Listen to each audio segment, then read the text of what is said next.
بسم الله الرحمن الرحيم. الحمد لله والصلاة والسلام على رسول الله. اللهم صل وسلم على سيدنا ونبينا محمد صلى الله عليه وسلم عدد ما أحاط به علمك وخطاه قلمك، وارض اللهم عن سادتنا أبي بكر وعمر وعثمان وعلي وعن الصحابة جميعا والتابعين وتابعي تابعيهم إلى يوم الدين. ثم أما بعد، کتاب الصلاة، باب الحث على الخشوع فی الصلاة. نماز میں خشوع کی ترغیب، نماز میں خشوع کی ترغیب. جو نماز ہم پڑھتے ہیں اس نماز میں خشوع اور خضوع پیدا کرنے کی رغبت دی ہے شریعت نے.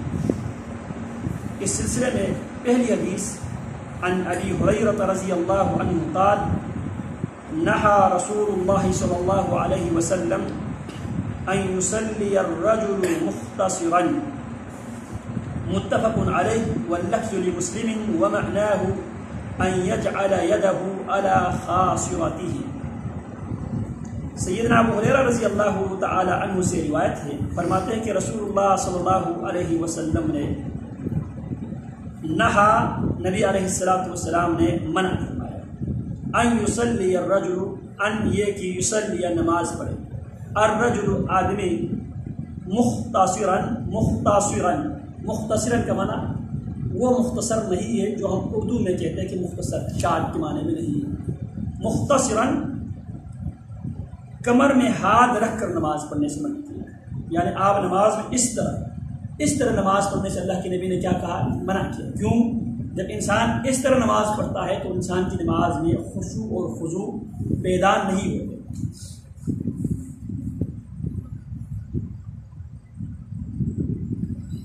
تو اس حدیث سے اس مسئلے کو استنباط کیا گیا ہے، کوہ پر ہاتھ رکھ کر نماز پڑھنا جائز نہیں ہے.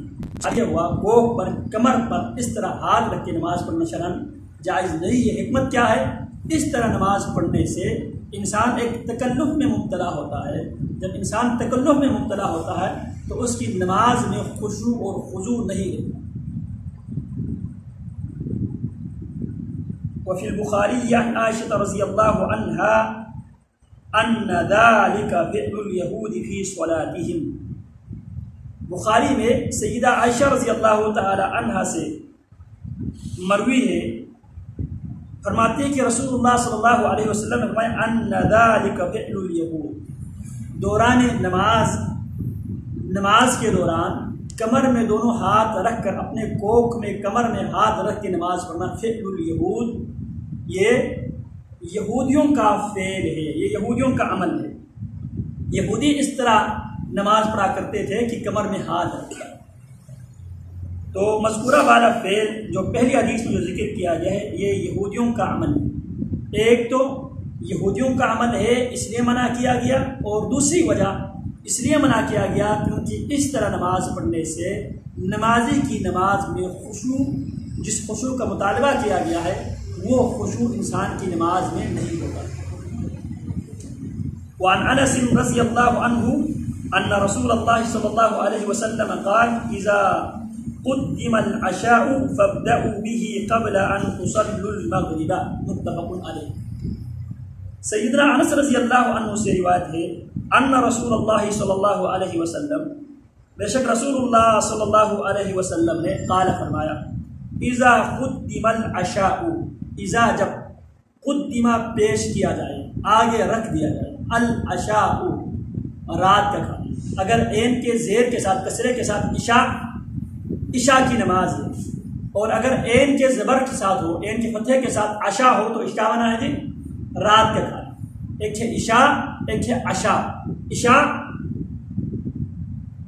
رات کی نماز، اور عشاء عین کے فتح کے ساتھ رات کا کھانا. اذا جب قدمہ پیش کیا جائے، العشاء رات کا کھانا، فابدأوا به پہلے کھانا کھانا، قبل ان تصلوا المغرب، مغرب کی نماز کے ٹائم پہ اگر رات کی کھانا آپ کے سامنے پیش کیا جائے پہلے کھانا کھاؤ پھر نماز پڑھو. کیوں؟ کیونکہ جب آپ کے سامنے کھانا پیش کیا گیا ہو اور آپ نماز پڑھنے لگ جائے تو آپ کا دھیان، آپ کی دل و دماغ اس کھانے کے ارد گرد مرکوز ہوں گے، آپ کا فوکس کھانے کی طرف ہوگی. کب نماز ختم ہوگی پھر جا کے میں نے کھانا کھایا، تو آپ کا جو دھیان جو ہے تقسیم ہو جاتی ہے۔ تو لہٰذا اسلام نے کیا حکم دیا، پہلے کھانا کھا لو، پھر یکسوئی کے ساتھ خشوع اور خضوع کے ساتھ نماز ادا کرو، کیونکہ کھانا پیش کرنے کے بعد نماز پڑھنے کی صورت میں نماز میں خشوع نہیں ہوگا۔ تو کھانا لگا دیا گیا ہو تو پہلے کھانا کھا لیا جائے، کھانا لگا دیا گیا ہو تو شرعی ادب کیا ہے، پہلے کھانا کھا لیا جائے تاکہ آپ خشوع کے ساتھ نماز پڑھ لیں۔